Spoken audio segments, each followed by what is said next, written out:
अस्सलाम वालेकुम गाइस, मैं हूँ ऑफिशियल माइक्रो टीवी चैनल से।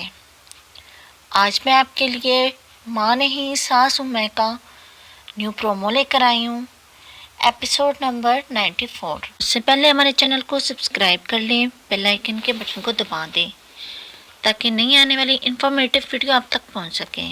तो चलते हैं वीडियो की तरफ। आने वाले एपिसोड में महरीन अरूज से कहेगी कि हम ये घर छोड़ देंगे और अब हम यहाँ नहीं रहेंगे। मैंने इतने साल इज़्ज़त की ज़िंदगी गुजारी है, ज़िल्लत की ज़िंदगी मैं नहीं गुजार सकती। अरूज जवाब में अपनी माँ से कहेगी, नहीं अम्मी, हम लोग यहाँ से नहीं जाएंगे। ये घर, प्रॉपर्टी, ये बिज़नेस हमारा है, तो हम यहाँ से क्यों जाएं। दूसरी तरफ सलमान कहता है कि मैंने अब फैसला कर लिया है, अरूज को मैं डाइवोर्स दूंगा।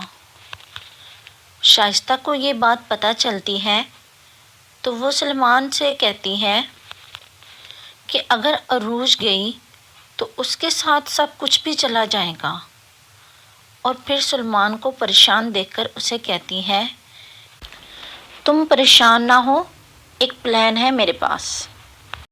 उम्मीद है ये वीडियो आपको पसंद आई होगी। इस वीडियो को लाइक करें, शेयर करें और चैनल को सब्सक्राइब करें। मिलते हैं आपको नेक्स्ट वीडियो में। अल्लाह हाफिज़।